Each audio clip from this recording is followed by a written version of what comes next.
Welcome into the Solo Shot Sports Podcast. I'm your host, Dom Manna. Happy Solo Shot Saturday, everyone, especially the fans of the newly crowned Texas Rangers 2023 World Series champions. Even I would be ahead of myself saying that I expected this to happen. I picked against them. And even though I was higher on the Rangers than most analysts out there in baseball this year, they overachieved all the way to the end. Just top to bottom, Chris Young has came in there and built an absolute unit of a team with spending money in the right places and good young players. Bruce Bochy bringing a Hall of Fame manager into the dugout. Second time's the charm after Tony La Russa's failed antics the last couple of years in Chicago. And finally, the players. This group of players, they never gave up. And when it looked like they were in such a great position and Adolis Garcia and Max Scherzer were ruled out for the rest of the series, I wasn't sure what was going to happen. But to be honest, this was not a competitive World Series. And I was expecting it very much to be so. These were two teams that never said die, didn't roll over, fought till the end, all the way to get there. And what happened? Texas wins game one in extra innings, walk-off home run, Adolis Garcia, who ended up breaking David Freese's record for most RBIs in a playoff series. And this team goes out in game two, and the Diamondbacks get up early. They stay up, steal game two at home, and rock meets the road. The team that was 8-0 coming into the World Series on the road in the playoffs, and a team that was coming off a win in enemy territory, had played well at home in the postseason in Arizona. Last time a postseason game was played in Arizona, I rode back to it last week prematurely, to them clinching the Game 7 against the Yankees. And Will, Hugo, everyone who's in the chat, I appreciate you stopping in, Ziggy. It's so amazing that the Texas Rangers are here today.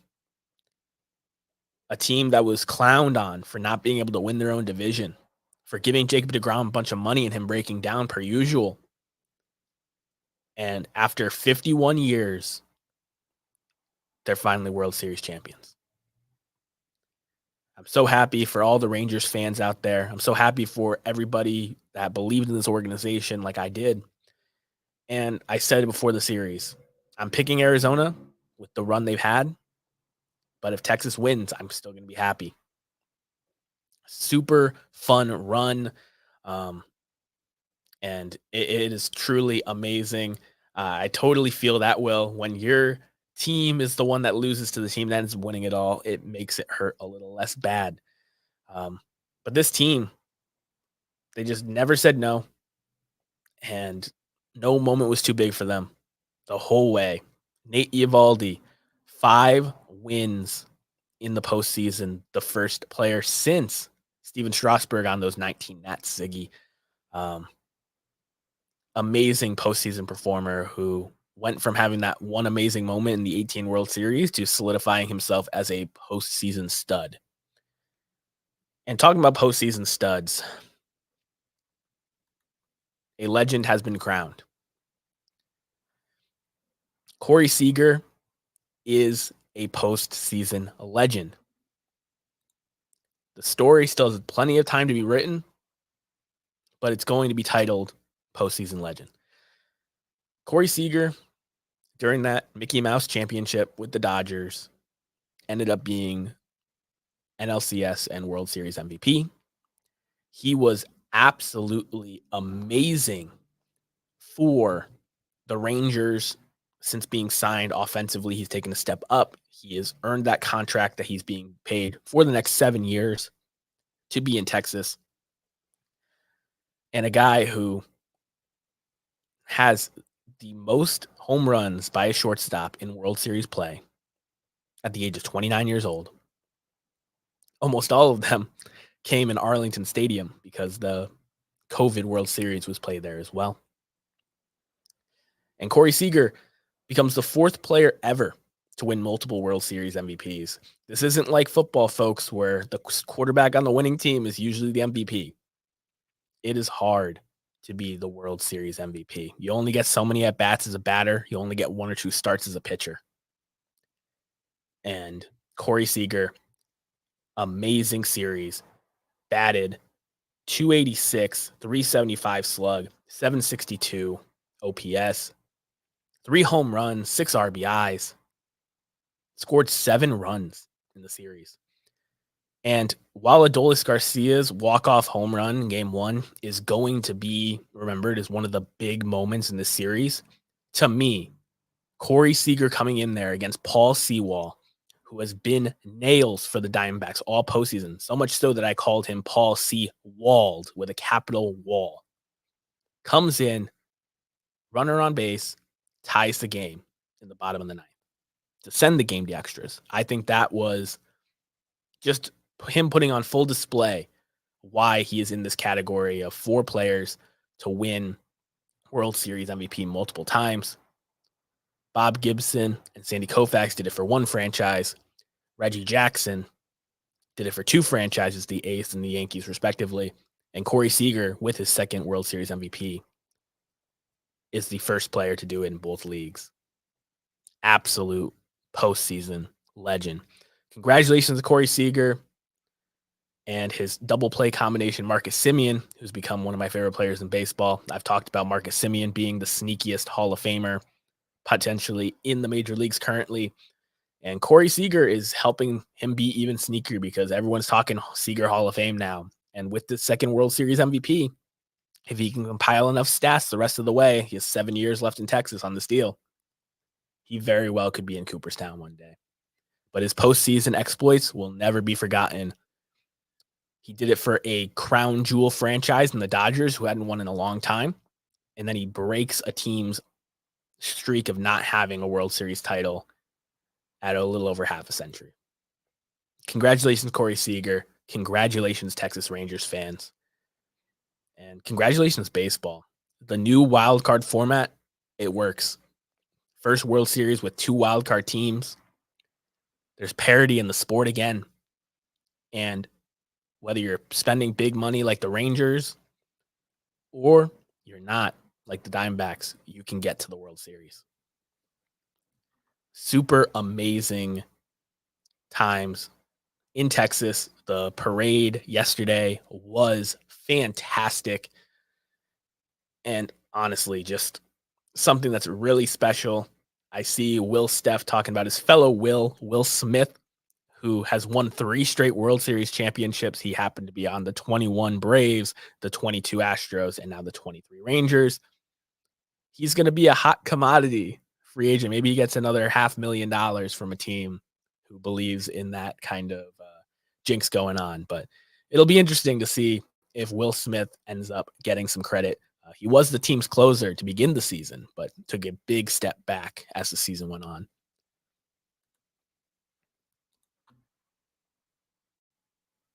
But the offseason now is underway. Baseball's officially over. I haven't really known what to do with myself a lot of these nights when I could usually turn on a baseball game on TV or on the radio. But the offseason is slowly starting. We talked about those Dodgers. Max Muncy signed a 2-year extension with the Los Angeles Dodgers to remain there. I think that's a really fantastic situation for both parties. He's a guy who has some defensive versatility, hits well in that ballpark, great locker room guy, fantastic. On the flip side, former Dodger Justin Turner has opted out with the Red Sox after 1 year where he hit 23 home runs and drove in 96. Fantastic veteran player that's going to be the apple of some contenders' eyes for teams that can't spend big but want to get another bat on their team. But the offseason is going to be the one of Shohei. We went from a red October to a red offseason with the red curtain to go along with it. Shohei Ohtani is a free agent now, officially. I'm not sure exactly what date he can start meeting with teams, but he's free. And I think that is fantastic for baseball. The fact that there's no franchise tag in baseball is such a beautiful thing. And I can't wait to see where Shohei Ohtani ends up. Whether it's been the lifetime favorite like the Dodgers or the litany of other teams that have been involved, my Red Sox, the Seattle Mariners, the San Francisco Giants, the Texas Rangers have even been named. Imagine him going to the division rival coming off a World Series title. The possibilities are endless for Shohei.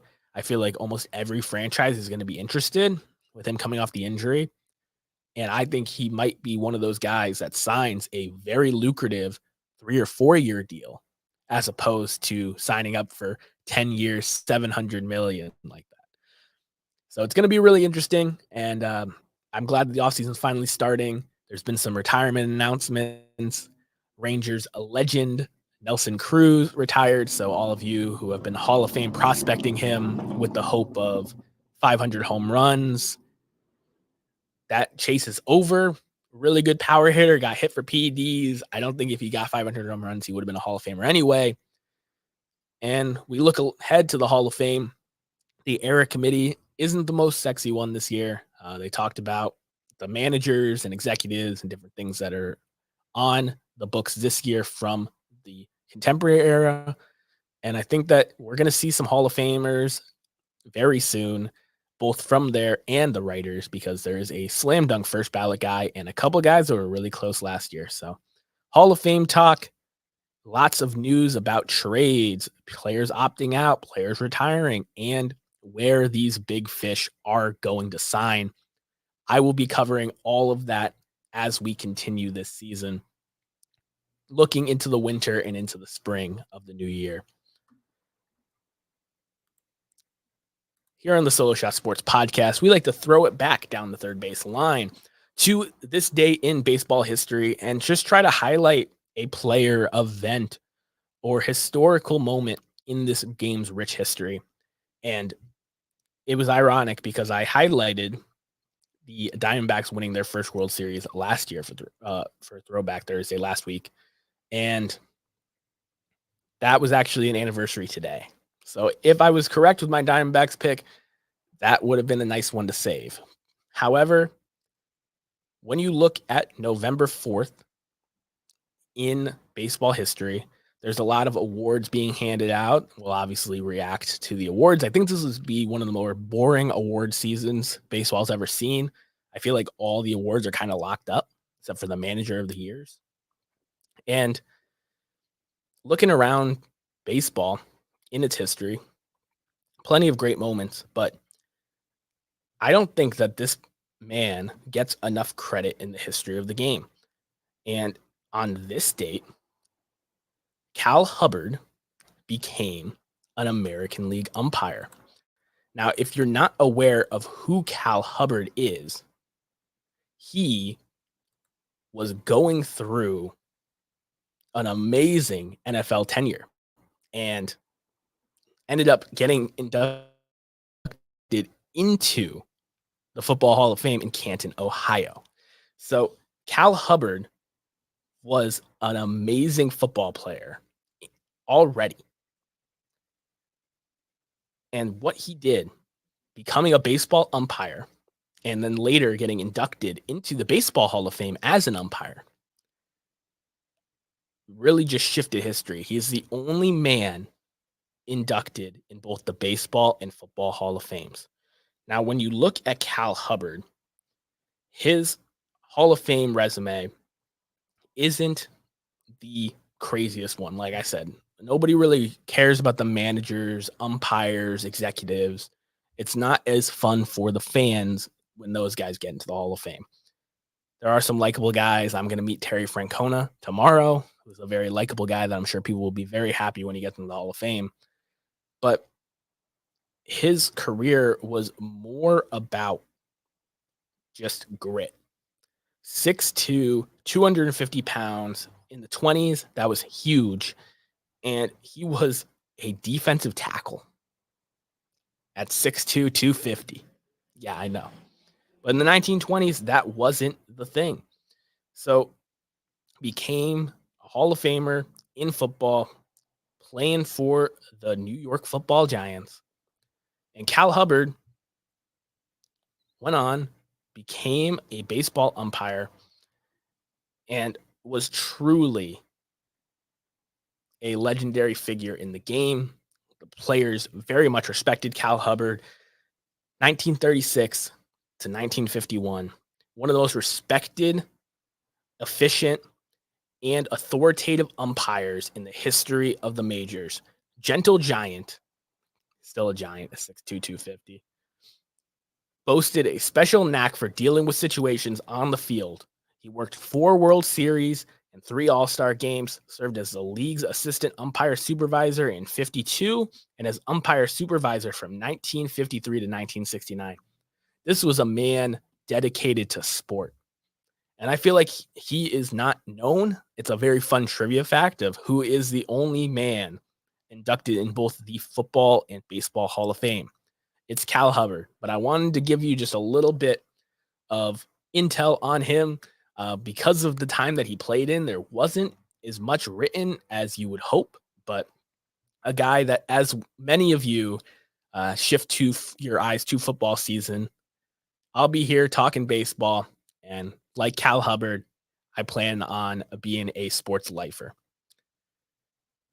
Before I get out of here today, I know it's been a short episode. I wanted to kind of pick up the scraps that have been left behind. I know that a lot of people did World Series breakdowns right away, but I wanted to keep the Solo Shot Saturdays coming.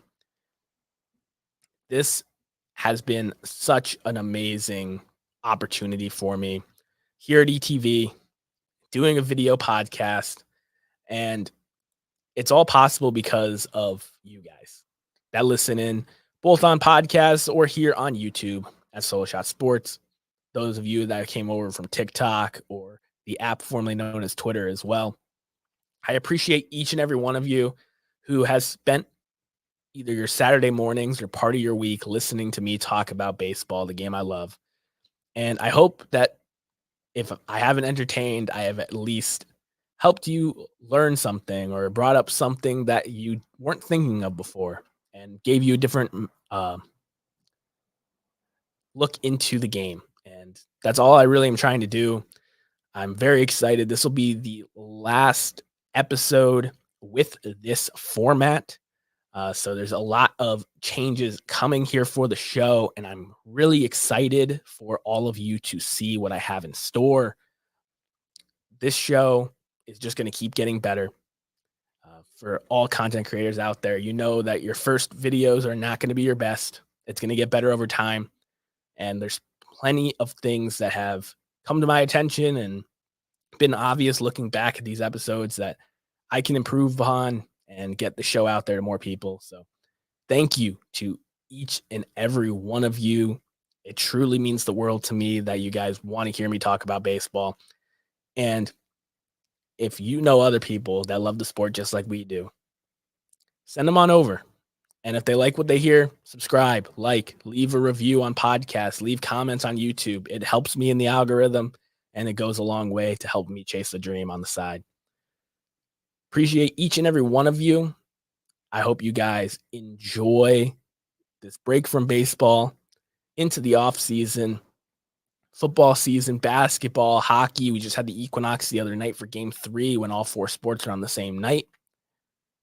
It's a truly beautiful thing. Sports are year round, and I'll keep coming at you with baseball content every Solo Shot Saturday. Until the next one, peace.